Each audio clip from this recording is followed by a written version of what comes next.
ตอนบ่ายของวันที่3มิถุนายน2026นี้อยู่ที่แผนกกสิกรรมและสิ่งแวดล้อมแขวงมือคำไซกองกฎการทรัพยากรธรรมชาติและสิ่งแวดล้อมกลุ่มเวียกกฎกาสัตว์น้ำสัตว์ป่าได้จัดพิธีทำลายสัตว์ป่าสิ้นส่วนสัตว์ป่าที่เจ้าหน้าที่ยึดได้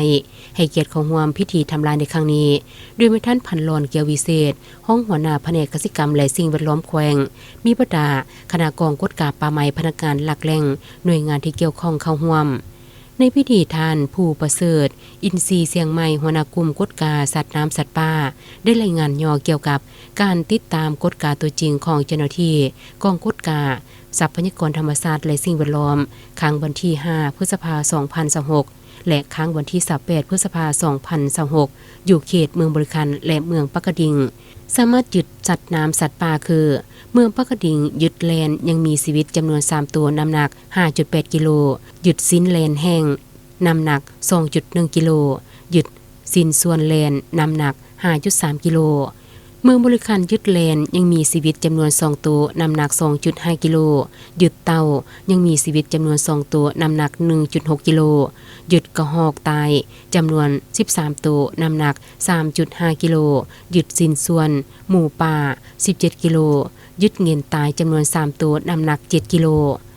การทำลายสิ้นส่วนที่เจ้าหน้าที่ยึดได้ในครั้งนี้ประกอบมีกระหอกตายจำนวน13ตัวน้ำหนัก 3.5 กิโลเงินตายจำนวน3ตัวน้ำหนัก7กิโลสิ้นส่วนหมูป่าจำนวน17กิโลสิ้นแหลนแห้งน้ำหนัก 2.1 กิโลสิ้นส่วนแหลนน้ำหนัก 5.3 กิโลสัตว์ที่มีชีวิตเต่า2ตัวน้ำหนัก 1.6 กิโลแหลนจำนวน5ตัวน้ำหนัก 8.3 กิโล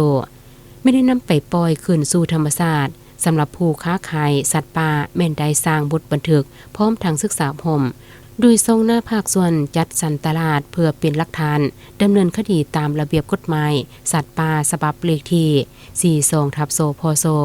ลงวันที่17กรกฎาคม2023ในมาตรา18 19 61 80ซึ่งได้ระบุว่ามาตรการต่อผู้ละเมิดการค้าขายสัตว์ป่าการเคลื่อนย้ายสัตว์ป่าบุคคลนิติบุคคลหรือการจัดตั้งที่ได้ละเมิดกฎหมายฉบับนี้จะถูกศึกษาพรมลงวินัยปรับใหม่ใช้แทนค่าเสียหายทางแพ่งที่ตนได้ก่อขึ้นหรือถูกลงโทษทางอาญาตามกฎหมายสิ้นส่วนสัตว์ป่าที่กองกฎการทรัพยากรธรรมชาติและสิ่งแวดล้อมกวดยึดได้ในครั้งนี้แม่นได้จัดพิธีทำลายโดยการขุดคุมฝังดิน